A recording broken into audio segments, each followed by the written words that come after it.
and I'm the director of the online college teaching and learning science certificate program at UMBC. This certificate program sits within the Department of Psychology and is administered by the Division of Professional Studies. Welcome to our series on issues in higher education. This presentation today is relevant for two-year college, four-year college, and graduate education settings. Although our online college teaching and learning science certificate program is based in the state of Maryland, our students and topics for this series and program reach nationally. We're delighted you have joined us to hear about and discuss the national issue of student retention in higher education. Today, we are very fortunate. Our speaker is Dr. Marguerite Weber, President of Higher Learning Design. She has over 30 years of college teaching and faculty experience.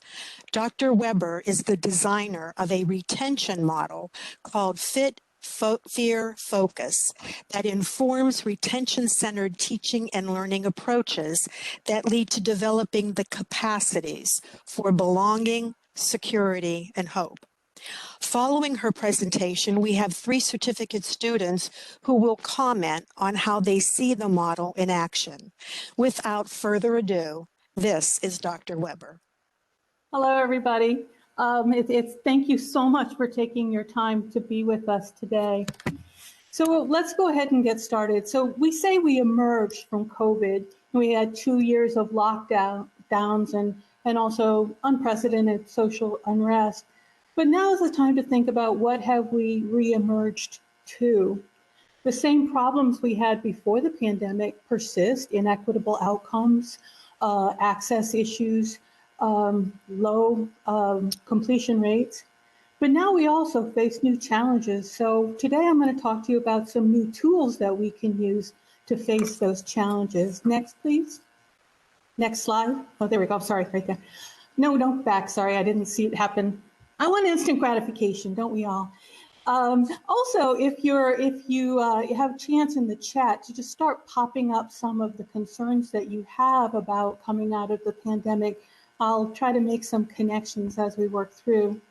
These are the 3 key points we're going to talk about today. We're going to look at challenges that students faced and that faculty faced, and other challenges facing higher education. We're going to look at 2 models. The first model is that Fit, Fear, and Focus model that Eileen mentioned, that I built really starting in 2006 up through about 2015. And that was focused on retention, mostly to get people who might otherwise not succeed in college the best chance they could to do so.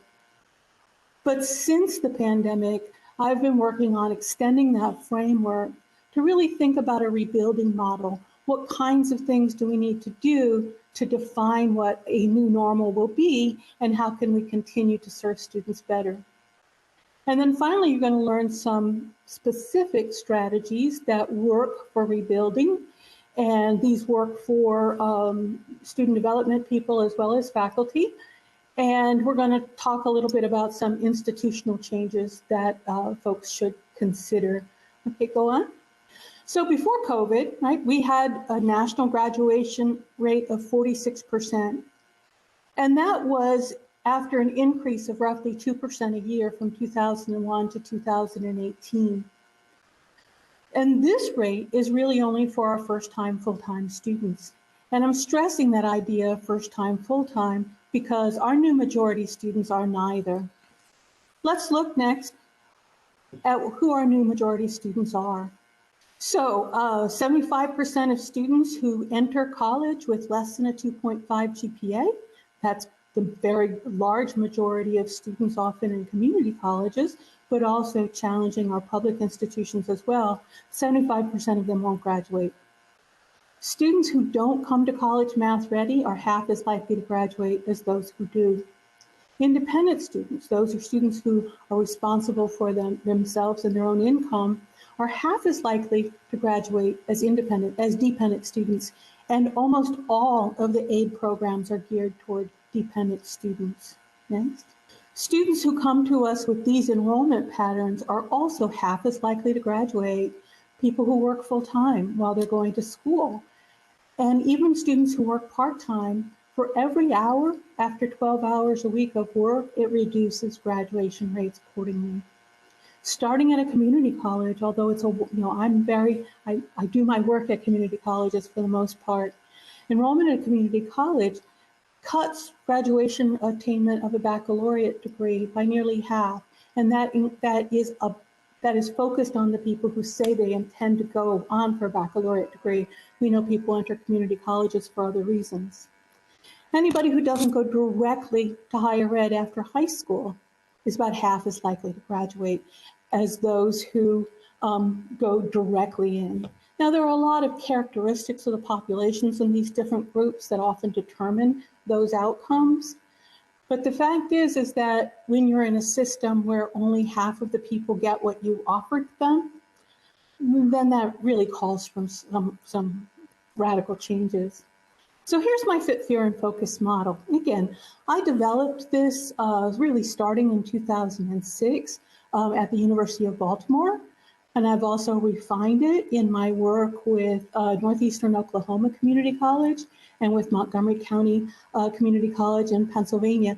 And I know there are some of my colleagues from those institutions here. Could you wave to us in the chat so I can thank you? Thanks so much for coming.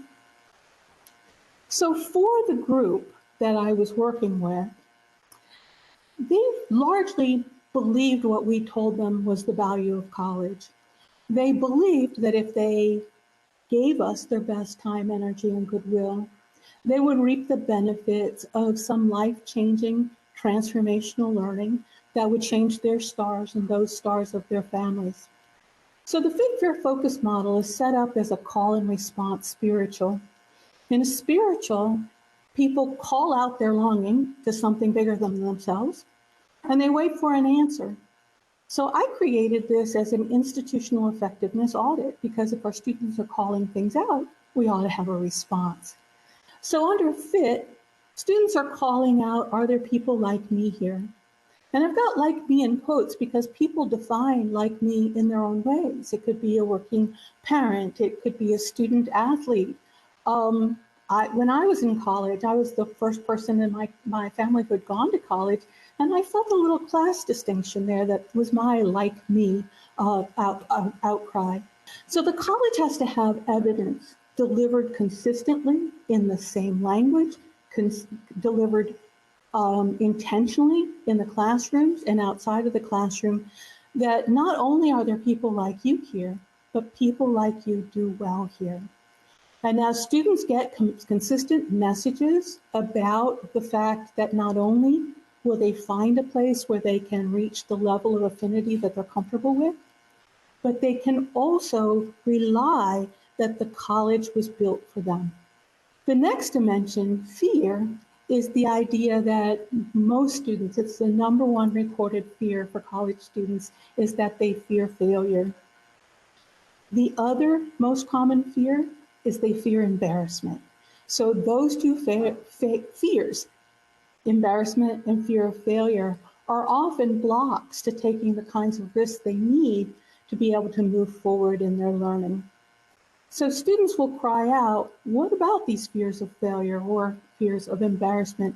And the college needs to, again, deliver consistent messages, always in the same language, with evidence that because people like you do well here, we built this for you. This place is for you. This is what we have for you. And this is the line that, in terms of creating security, that is really the place where our academic affairs faculty and student affairs and advisors can really work together on having a consistent and coherent message. On the focus dimension, we know that students are often getting, social messages that college is just a piece of paper, you might as well go to work, you can get a job without college and lots of other things.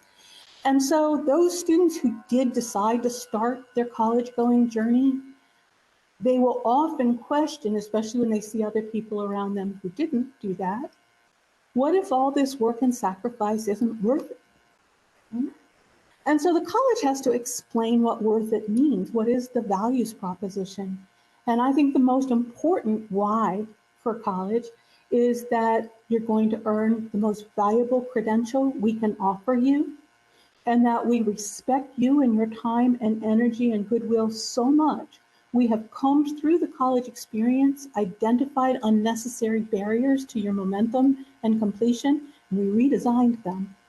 And if they represent a necessary learning hurdle or step, then we've looked at what happens to you before you get to that step and how you can feel prepared to move over it. It's at that point that students start to feel that sense of hope. And again, especially our new majority students who have really invested us with a lot of their hope for what this is going to mean for them. This model appears in, you notice you're in a drawing to get a book. This model actually appears in that book. There's a whole chapter on fit, fear, and focus. Anyway, go on, please. So all of that was built in a time when there was a growing majority of people who were coming to college and not getting what they came from. And so there was already turbulence in higher ed. There was already sliding trust in higher ed. There are already an awful lot of other options that students could do rather than, come to one of our colleges. And then during the pandemic, I always say there was two pandemics, right, over the last 3 or so years, is there was the COVID pandemic and all of the disruptions. And I saw in the chat room, some people were talking about all the stresses that they experienced and technical difficulties and those kinds of adjustments. So there was all of that change happening in an environment of heightened fear and heightened isolation. But at the same time, there was great social unrest, not only in our country, but around the world. And this whole environment really churned on both the need for applying learning and an eroding trust for what learning institutions could do for people. So during the pandemic, as you can see, a little less than half of students said they got a very poor education during the pandemic. About half said they learned less during COVID than before COVID. Nearly 60% of new students said they were unprepared because of the disruptions they'd experienced in high school. And more than 40% changed the graduation plan. So that means they extended their date to graduate. The reason why I startled is I just saw this brilliant comment from Chuck in the chat where he talks about that need for how much trust rebuilding we need to do with the students we lost, right? That what are some ways to re-engage the college-going imagination for people who went off that trail. So thank you, Chuck. Next, please. Many students, though, really benefited from the shutdowns and COVID. These were students who already had stability in their lives. They had access to technologies. They had the bandwidth because other things like work and life weren't in constant disarray. So they had the bandwidth to pay attention and monitor their own time. And those people really enjoyed the autonomy and self-direction that they got during this period. And frankly, they enjoyed the kind of attention that faculty were able to give them because very many other students in the classes were hardly present during distance learning environments. So the problem with this population as we figure out what we're reemerging to is they have very little appetite to return to how things were. In fact, in a poll of students, the large majority of students over age 35 did not intend to come back to campus. They only wanted online learning from now, about 70%. But the other half, right, were bravely continuing to pursue their college-going journey in an environment where so much was changing. Their personal losses, failures in resources, instabilities, changes in their workplace, and all of that really shook not just their trust in college, and this speaks to Chuck's question as well. There was a fundamental break in trust in the social fabric as a whole. The systems that uphold us, the things that we we believe will be our safety net. There were some fundamental breaks in, social justice and delivery of services. So let's go on. But now I'm preaching to the choir here, right? That we know that our faculty also really experienced trauma. And this person, or this team here, Furman and Muldwin, are actually STEM professors, and they're talking about what STEM education needs to look like when we figure out the new normal. And he talks about this idea, or they talk about this idea of secondary trauma because we were having our own losses in our families. And some of us were feeling some sense of guilt too because our incomes weren't disrupted. We got to work from home. We didn't have to commute anymore. I work in my pajamas. Of course, I did before the pandemic too because I get to work from home. But there was that, so there was a lot of emotional turmoil on the part of faculty, and here's some of the results. 65% believe that their teaching suffered and that rigor was sacrificed in the transition. Almost 90% said that our jobs became more difficult, and 40% said they were considering leaving academia altogether. And half of those people were early career faculty, so without the option to take their retirement opt-outs. And the institution of higher education also has suffered a very long slide. You can see this from the good times. In 1993 to 2003, look at all this agreement. Does anybody, can we get 91% agreement on anything these days, right? You can't order a cheeseburger without a discussion, right? But here we had people who say, the public should support students who are trying to get their degree. They believe that the best thing for high school graduates to do is to go straight to college. And they believe that getting a college education is increasingly important. But by 2018, this should probably look a lot more familiar, right? 38% actually think that colleges hurt our country. Confidence that higher education is worthwhile is down below 50%. Only 16% say that people should get a four-year degree or that they need it to be ready for the world. And that mark is even worse for community colleges. So clearly there are changes that have completely impacted higher ed because it's a microcosm of the larger society. And this is our friends Furman and Muldwin again, who are talking about how the external environment beyond our teaching and learning experiences impacted our ability to be present and impacted our stress. Next, please. Now, this just came out today, okay, so I quick pasted it into my presentation. This is bad news for us, right?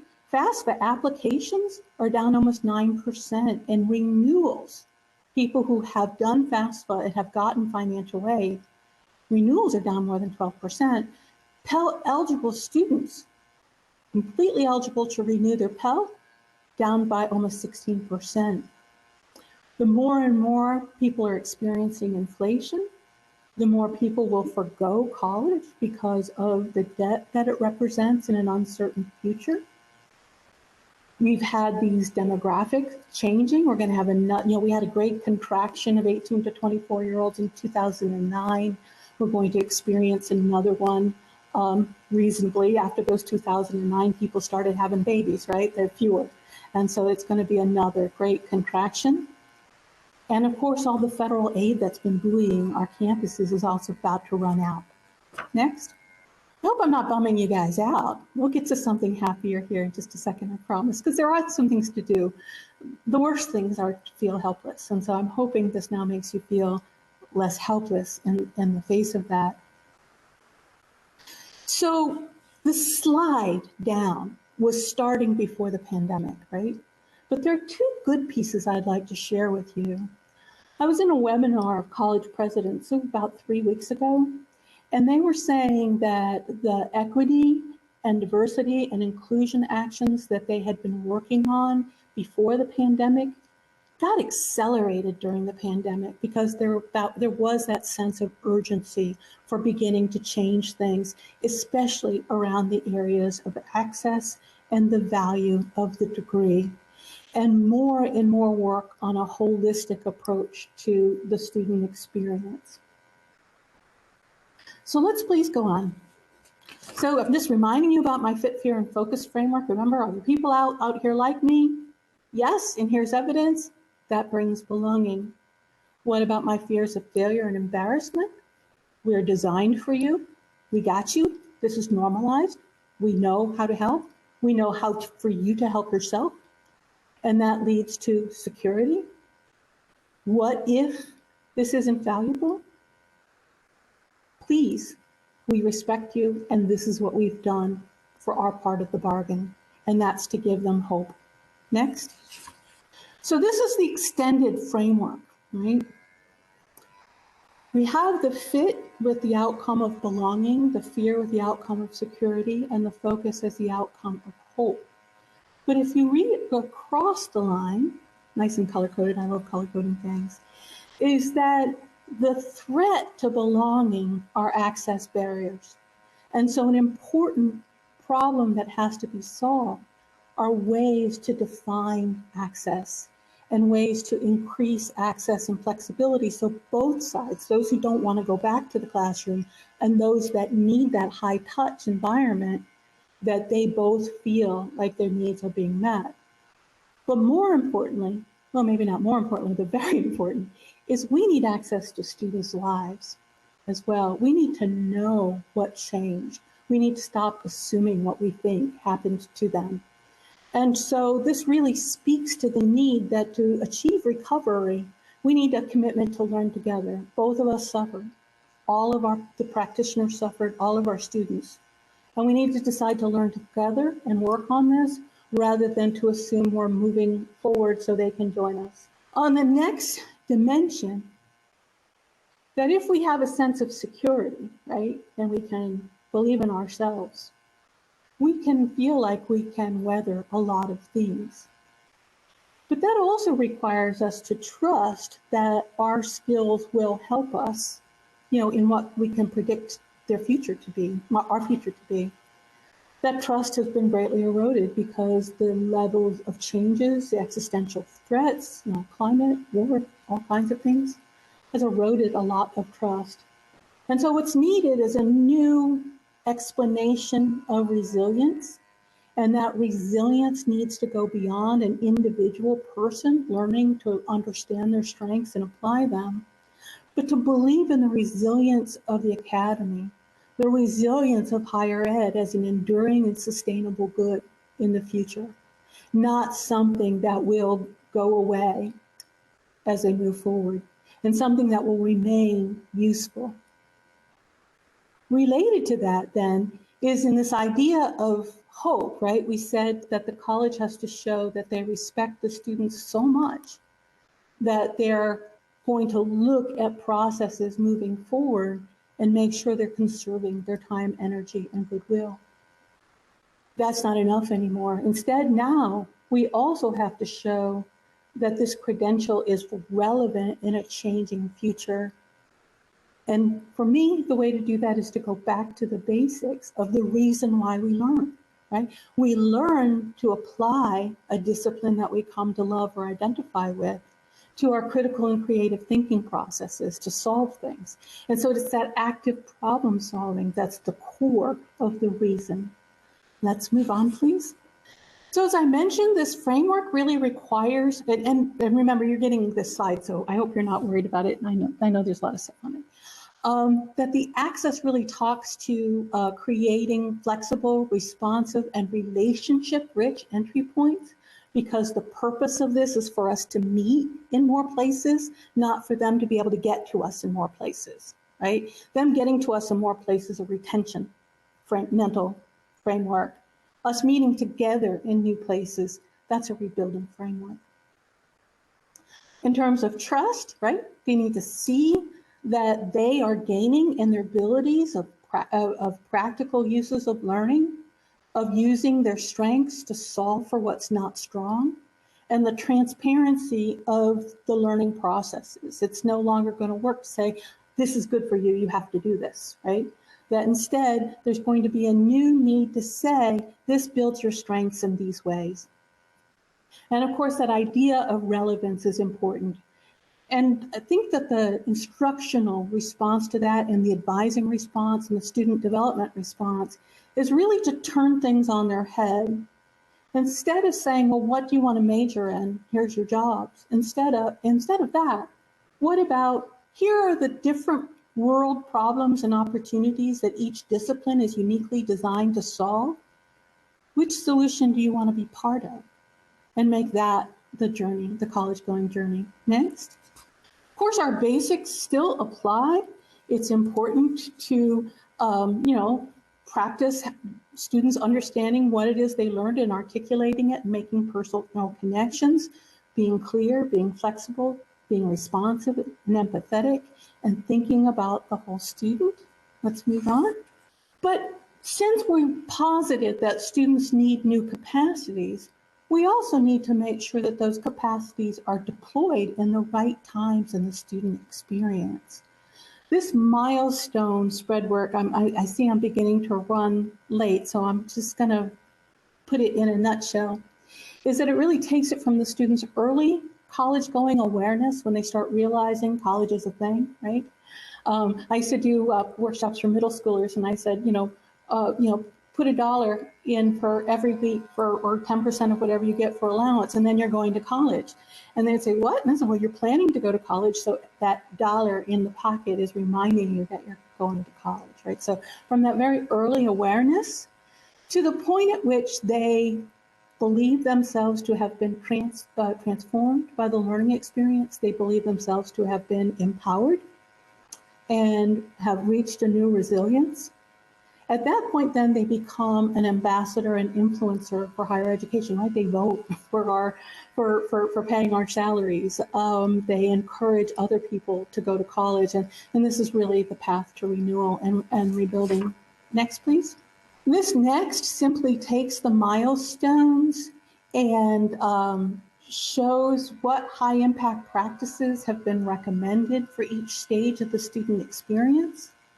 The target achievement in the middle is what we want to make sure students can do before they get to the next milestone. It prepares them for the next milestone. And then the KPIs is how we measure whether or not we're reaching this. And in my practice, what higher learning design does is it works on student success auditing in these areas, and then aligning it with strategic planning and other kinds of decision-making processes. So here, what I'm highlighting are some ways to move from what we did to create belonging, security, and hope to things that we can do. I'm only going to talk briefly on the things that are highlighted. A momentum semester is intended to reimagine people who started college during a pandemic as new first years and determine how to distribute the things they need across that experience they had in the first semester to reinforce that they're doing the right thing coming back, right, or staying the course. And then opt-out and embedded study groups, I think, are a really important strategy because people have gotten rusty in communicating and working with one another. Ways to build commitment. I think the most important way is a learn with pedagogy. As I mentioned, it's no longer, it has not been sufficient for a very long time to teach to. It was always to get students to focus on their learning as opposed to on my teaching. But learn with pedagogies invites them to do something hard with you and for you to also do something hard in solidarity with them and to share how you change through willingly facing hard things. Learn from pedagogies takes that a little farther.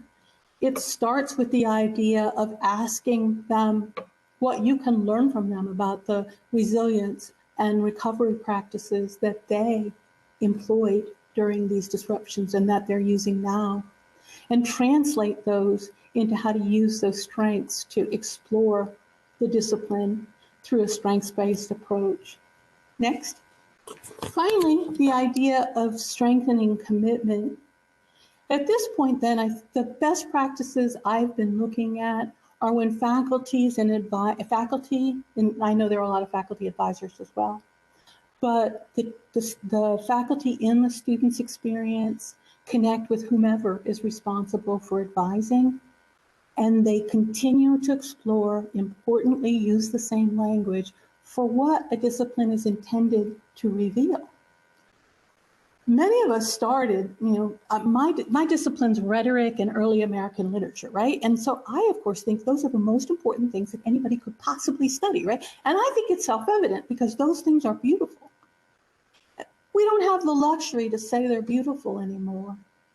But now I can say early American literature helps us see people's mutual commitment to one another and what happens when we habitually other people to gain our own status. Lots of lessons for that in early American literature. That's a problem we got to solve, right? Next.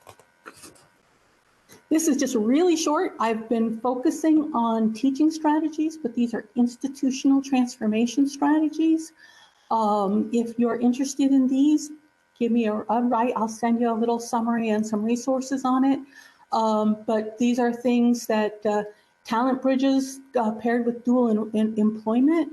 We move heaven and earth for our dual enrollment students so that their schedules work. We do nothing to work on the schedules for people who work. And we never have conversations with the employers of our students to see what they can do to be supporting them in their college-going journey. The stop-out pins are times when something happens in their life and they're faced with the idea of withdrawing or taking an incomplete. I've been teaching for 30 years. I can count on two hands how many people ever finished an incomplete, right? So put a pin in it means that if they have to stop out, then they're offered an alternative way to complete the course. Different modules, different learning experiences, portfolios, and so on. Let's move on. I'm done. See, I'm getting to the key takeaways, okay? So, because I know you really want to hear the faculty rather than me talking. So the main thing I wanted you to realize today is that rebuilding is going to depend on how students allow us access into their lived experience and our openness to apply their lived experiences to the student learning environment in and out of the classroom. Learning from is a way to regain trust because it tells us, let's look at how you have solved problems. You're not an empty sum. Let's use what you know about yourself to figure out how to do something you don't think you can do. And me too, right? And the learning with pedagogy, that idea that we're going to co-construct learning together, as opposed to you have to learn these things, because these things have undergone change. And so you have to show how they work in a dynamic environment. And finally, if you take nothing else away from this, that really rebuilding is going to depend on the degree to which higher ed is able to do this for themselves and for students to apply their critical and creative thinking to solving big problems and finding big opportunities. So we're going to have a question and answer at the end, but if you, here's how to reach me, and you're going to get this presentation, and hey, I'll be happy to talk to you. And now you're going to talk with Linda's going to share her experiences with you in understanding students' barriers right on that fit dimension. So I'll stop. Take it, Linda. Hi, everyone. My name is Linda Houston, and as was stated, I am a graduate of the certificate program taught by Dr. O'Brien. And this retention model of Dr. Weber is what you call a just-in-time moment for me. And hopefully my frustration won't show through, but at the present time, I am actually living through this retention model personally. My daughter has ADHD. She graduated last spring and she attended a Virginia state school. The Virginia school said and marketed in their literature that she belonged there, that they had the accommodations necessary for her, and that she would fit in at their school. The first semester, my daughter, proud to say, made the dean's list. So the college did have supports available for accommodating her with studying, and she was also enrolled in a specific executive functioning program to assist her further. However, my daughter experienced trauma before the second semester, 2 incidences of trauma that challenged her focus and ultimately managing her ADHD medication. So as I stated, the school had provided the support for her ADHD for studying, but there was no effort made to keep her enrolled or understand what the full life experiences, meaning which included the trauma that she had experienced and how stopping taking her medications would affect her abilities to focus and learn. And as I stated, she was on the dean's list first semester. She had full scholarship, academic, and in the BFA in dancing, full 4-year scholarship. Dean's list first semester and failing the second semester. And as Dr. Weber states, the call from the college should be that students like you do well here.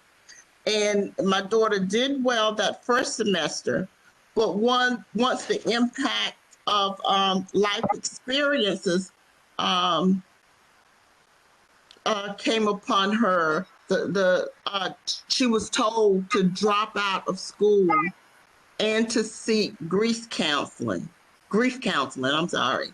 The message that the school sent to her has damaged, I believe, her belief that she can be successful.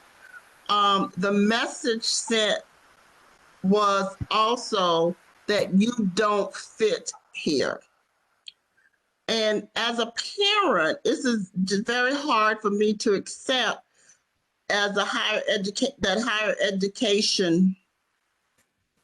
I'm sorry, nervous. As a parent, it's hard for me to accept that higher education institutions don't work harder to have all students be successful. She had ADHD. Linda, I'm sorry. I think that you may have muted yourself. Right. Okay, where did I stop? Where did you last hear? Well, I think we have to go on to Jenny now. Hear me Linda. now? But Okay, so as a graduate of the certificate program, I know that they do better and they can do better to help students to continue with their education. Another friend of my daughter, these are both women of color. She was at a prestigious university. Also, she went there for 2 years, and it was just intolerable microaggressions with her. And the one that finally made this child withdraw from school was in one of her classes. She's in set design art. She presented a resume, and the professor's response was not, "Oh, this is wonderful. You've had so many experiences." The professor's response to the student's resume, who has done a lot of work in theater, in school, and during the summers, was to ask her, why did she copy someone else's resume? And with that, on top of everything else the student had been through with the microaggressions at school, she withdrew after 2 years of successful college. And the message that they were sending to her was, you don't belong here also. So what I see in this model in both instances is that the college not strengthen the student's sense of belonging. And these were both women of color and both with the potential to succeed. Thank you. Thanks, Linda. That's it. Appreciate it. Jenny, you share next, and you're looking at the fear dimension. Right. And security. Yes. And to kind of pick up where Linda left off, I work with many students who have experienced failure or who have been failed by the system before. I'm a developmental English educator, so I know most of you are familiar with higher education in some sense, but not everyone has a deep understanding of developmental. But just briefly, and my colleague Chuck Porter is here. Hello, Professor Porter. He also teaches developmental and is amazing at what he does. So we work with our underprepared learners. And so given that, I did want to talk briefly about resilience and just focus on what I can do at the classroom level. So in my work as a developmental educator, it's an important responsibility that I have to assist our underprepared learners by partnering with them to help them be better prepared in their future credit coursework and in the 4 credit courses that they are taking simultaneously as they are enrolled in my college reading or college writing courses.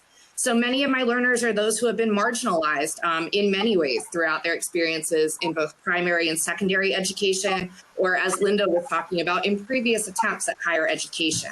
So helping students realize that they are not defined by their past failures or the ways that the systems have failed them has always been a work of discovering resilience. But the challenges of the pandemic have given us even more to overcome, as Dr. Weber made very clear. So in Dr. Weber's Fit, Fear, Focus model, my supporting students in building the skills and confidence that they need will probably be most clearly related to quelling their fears and working towards a sense of security through student-centered strategies that meet learners where they are and equip them with the knowledge, the resources, and the support they need to be successful.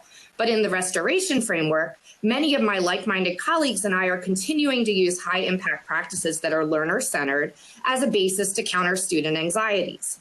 Those that existed before and were perhaps exacerbated by the pandemic, as well as worries that would not have been realities for any of us prior to COVID-19. And I know we're all sick of those phrases, we're all in this together and such, but I do see a shift in my role because even though I've always believed that my students and I are partners in their education, I think now more than ever, I need to find ways to help them trust me, trust themselves, and trust that we will see them as whole people.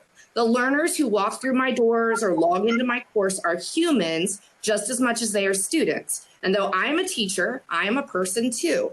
So remembering that there is a real person at the other end of the keyboard or behind that mask, it just helps me keep my perspective. We're all dealing with so much right now. We've been struggling in so many ways over the past 2 years.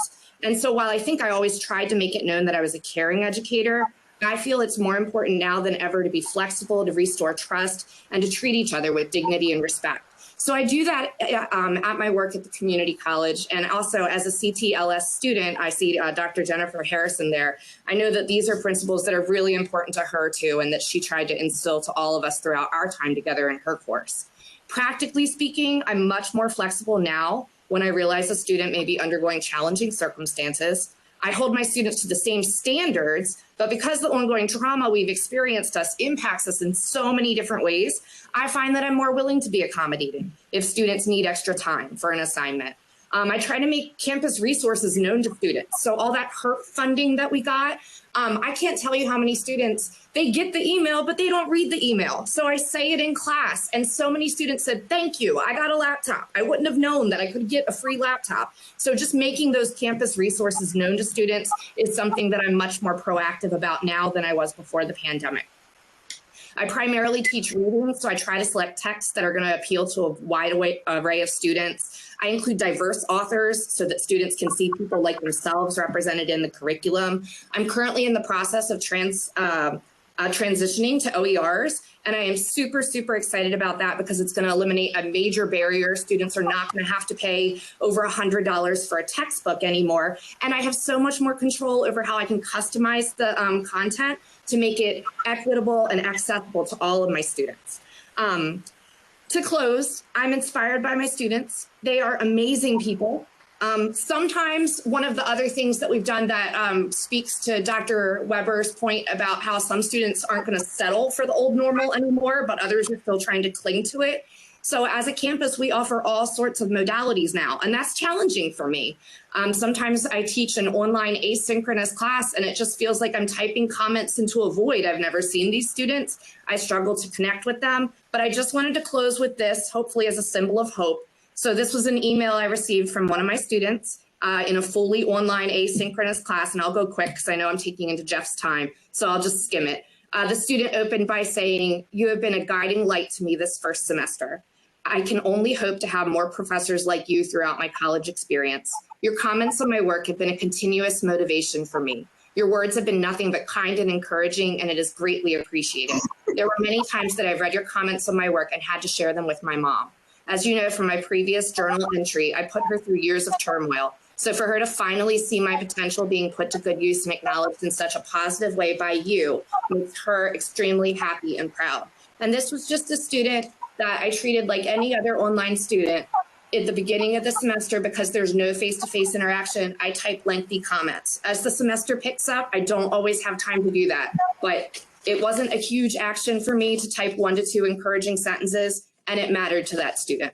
So I just, whoever you are, whatever your role is in higher education, take the extra time, find something encouraging to say, a strength to praise, go the extra mile for your students. They're doing everything they can to balance it all, and the little things do make a big difference. Thank you. Hi, everyone. Thanks, Dr. Weber, and thanks to my colleagues there, Linda and Jenny. Very much appreciated. Counsel, Doctor, thank you. And I'm glad to see that folks are really looking at this with the perspective of, my view is on the focus piece.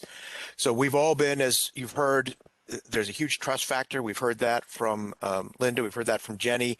And so if we're all in the same storm but different boats, how do we help those students navigate this journey that they're on? Because the university, the higher ed environment represents a port of call, if you will, in their ongoing journey.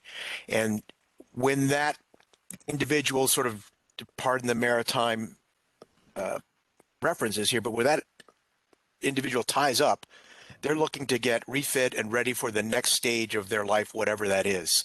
And if we're not relevant, as we've seen through, if you read Chronicle of Higher Ed, that those articles have been sort of permeating since 2010, we need to make sure that we've got a relevance for when they set sail again, that they've got a touch point reaching back, if you will, a lighthouse that they can look back to and say, this was an area that helped me define my reason for being, whatever that is. And we had a great example from Dr. McFadden's student, but that also there's an exchange here, that the environment is just, I'm not just going to take your money, grind you through the mill, and then slide you out. But there's actually a point where, in many cases, new majority students, this is their first sort of encounter with the wider world. They may have been in an environment where they didn't have access to all the resources, and the college experience can be, the higher ed experience can be overwhelming. And I saw that in some of the writings that Dr. Weber put out. So I'm particularly interested in making sure that we're connecting, that we're giving those individuals the right navigation, and maybe having some pretty honest conversations with them without being dismissive, by trying to understand their experience and perspective and those elements of hope that have brought them here. And it's difficult to do that in a virtual environment. It's almost, I would argue, it's impossible to do. And so as the rebuild goes forward, I think if you look at a little reverse engineering, I'm a big fan of looking at what's the outcome we'd like to deliver for our students and our learners, and then how do we re-engineer ourselves to deliver it? Because most of us on this call have found our port of call. So how do we make sure that those individuals that pass through are able to engage appropriately? And I'm very excited about the model, because it does help us stand in those individual shoes to look at it from their experiences and provide them whatever it might be, even as just as simple as, hey, don't panic about the textbook. We can get this virtually and we can get you going forward and you can succeed. So very excited about what you're offering here, Dr. Weber, and I appreciate the opportunity to talk to folks here today. Thanks so much. I really appreciate it. We do have like 5 minutes for questions, and you can either unmute yourself and ask them out loud or put the question in the chat. We'll get to as many as we can, but if not, just put your email down and I'll be very happy to reach out to you. I'm kind of semi-retired here in Florida, right? That's my pool behind me. So I can take away from some pool time and reach out to you. If your question is, can you come down and use my pool? The answer is, of course. I don't have to fight that. A little chilly today. I know that you used that your first model was research-based. Can you speak a little bit about what went into the design of the new model and if you'll be using research to test it or affirm it and whatnot? Yes, thank you.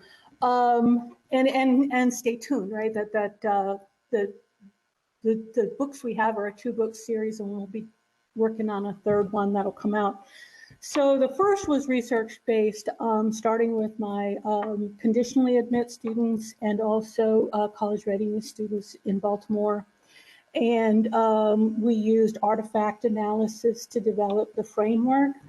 And then we aligned what we were hearing in the artifacts with the empirically proven high impact practices, and then modeled those to review the impact on students. For this new model, what I've been doing is over the last 2 years, keeping records of things that faculty members are saying they're doing. And then I'm going back to those original high impact practices and thinking about, what would reinforce these themes. But for the upcoming work that we're going to do is we'll take some time. In fact, I'll be engaging you in this, Jenny, doing some of these practice pedagogies. In my work with Montgomery County Community College, we are incorporating some of these. I see Tiffany Weber is in there. We're incorporating some of this in a fast-track learn and earn dual enrollment model that we'll be able to associate with persistence. And also changes in course completion rates, because we'll be expanding dual enrollment to people who don't usually go, right? That more access points. We're building talent bridges there too. And talent bridges in a nutshell are that, we all have these guided pathways, but instead you need to scaffold the work people can be doing while they're in school and connect it. So what are the increasing levels of opportunities you would have as you're learning more in the degree program, and how do you make those contact points? So really reinventing some aspects of workforce development, because almost all of our students are working and we pretend that they don't. So those are the kinds of things that we're doing. The other big source of evidence is frankly a student success audit tool that I've built, where we move through high impact practices and other ways that we see where students are at the milestones, use what we're finding, lay it across gaps that we're experiencing and outcomes, and then deploy, redesign, or new strategies to fill those gaps. That process then feeds directly into the academic affairs annual reporting process, so we can keep our fingers on the pulse. So we'll be getting some good data there, and of course would love to have another school to replicate that with, so we can validate what we're doing. Thank you for that. I didn't mean it to turn into a commercial, but that's actually the gig I do. When my husband retired, I was vice president of student affairs in Baltimore, and when my husband retired and went someplace warm, I had to do something flexible, so I started doing this gig and kind of a vice president on demand, and that's what my business does. Yes, I want to just be sensitive to our time, but I want to acknowledge, Marguerite, this has been a wonderful session, highly informative, and our students, Linda, Jenny, and Jonathan, we couldn't be prouder of you. As future higher ed educators, we're very excited. You all Thank give me you hope. all. That's right. That is the hope. Thank you all. And we will be closing now. We'll be informing you of any future sessions we will be doing with regard to issues in higher ed. Thank you so much. Everyone have a blessed day.